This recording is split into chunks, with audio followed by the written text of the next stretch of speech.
স্মৃতি জাগানো এক স্বাদ, ছোটবেলার কথা মনে করিয়ে দেয়। কচুর লতি।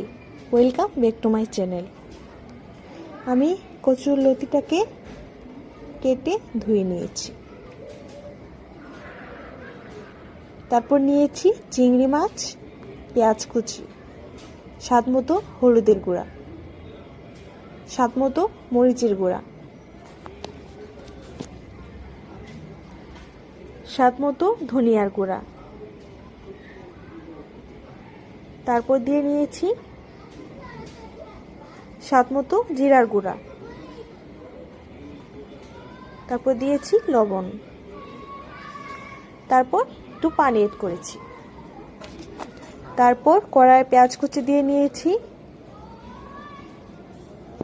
পেঁয়াজ কুচি হয়ে আসলে চিংড়ি মাছ সহ মশলাগুলো দিয়ে নিয়েছি। তারপর নাড়াচাড়া করে নিয়েছি।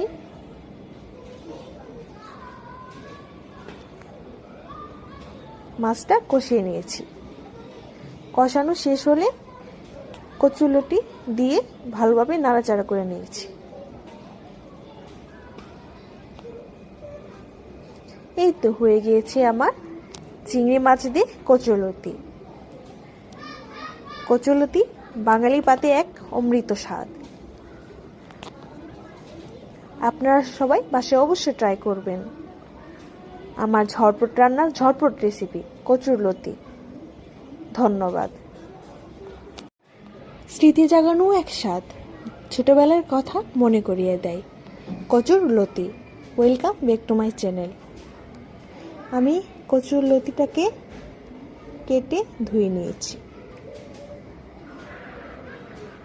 তারপর নিয়েছি চিংড়ি মাছ, পেঁয়াজ কুচি, স্বাদ মতো হলুদের গুঁড়া, স্বাদ মতো মরিচের গুঁড়া,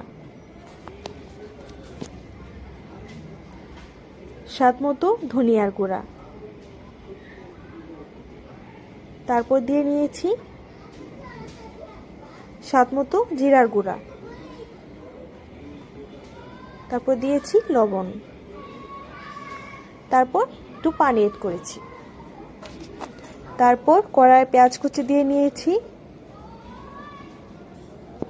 পেঁয়াজ কুচি হয়ে আসলে চিংড়ি মাছ সহ মশলাগুলো দিয়ে নিয়েছি। তারপর নাড়াচাড়া করে নিয়েছি।